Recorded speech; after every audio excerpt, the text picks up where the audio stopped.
জয়গুরু বন্ধুরা, আমার চ্যানেলে বিউটিস কিচেনে আপনাদের সবাইকে স্বাগত। আজকে আমি আপনাদের রান্না করে দেখাবো কই মাছের কালিয়া। দেখুন এখানে বন্ধুরা কই মাছ কেটে আমি ধুয়ে বেছে রেখে দিয়েছি। কই মাছের কালিয়াতে আমি দেবো উপকরণগুলো হচ্ছে পেঁয়াজ কুচি। কালিয়ায় কই মাছের কালিয়ে পেঁয়াজটাই বেশি লাগবে। পেঁয়াজ কুচি, রসুন বাটা, তারপরে জিরে বাটা, আদা বাটা, লঙ্কা বাটা। তো এবার আমি মাছে লবণ হলুদ মাখাবো। ধরুন আমি কড়া বসিয়ে দিয়েছি, কড়া আমার গরম হয়ে গেছে। এবার আমি কড়াতে তেল দিয়ে দেবো। আমি কড়াতে তেল দিয়ে দিয়েছি, দেখুন তেল আমার গরম হয়ে এসেছে, যেহেতু কড়াটাও বেশি খুব গরম হয়ে গেছে। এবার আমি মাছ দিয়ে দেবো।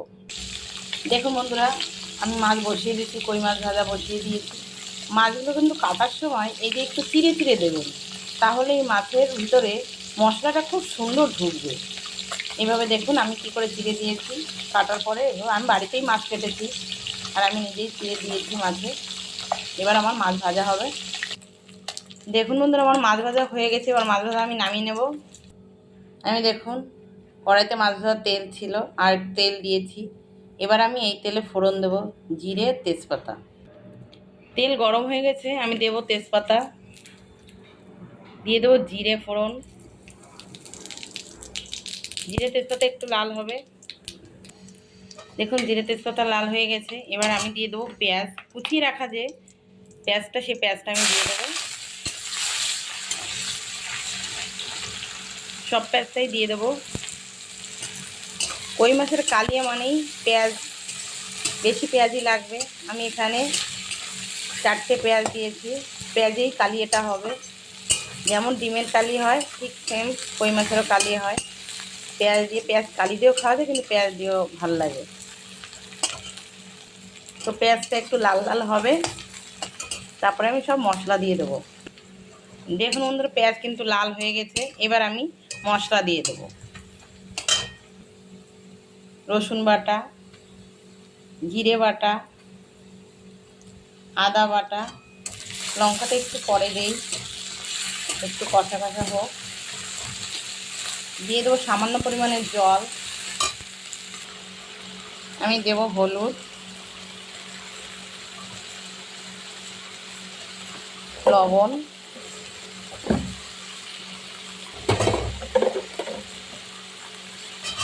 এবার নেড়ে চেড়ে দিয়ে দেবো লঙ্কা বাটা। এবার মশলাটাকে কষাবো। দিয়ে দেবো চিনি, সামান্য একটু চিনি দেবো, মিষ্টি মিষ্টি হবে কালিয়াটা। 1 চামচ চিনি দেবো। একটা টমেটো কুচি দিয়ে দেবো আমি, তাহলে গ্রেভিটা খুব সুন্দর হবে। আমি দিয়েছি টমেটো কুচি, একটা গোটা টমেটো।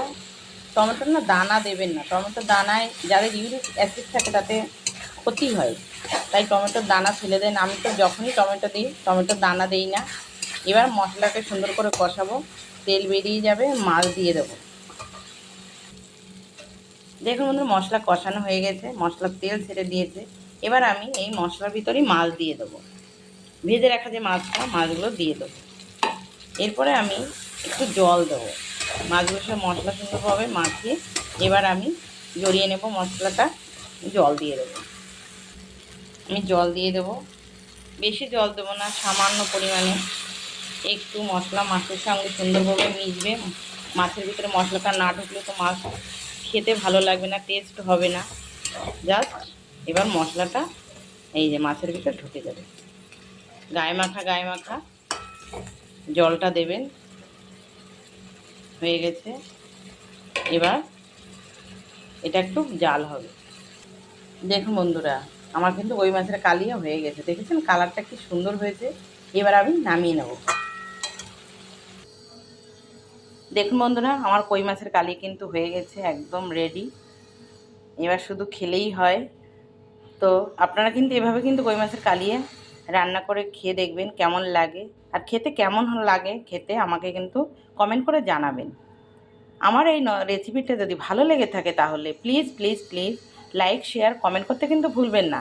আর সাবস্ক্রাইবটা করে দেবেন। জয় গুরু।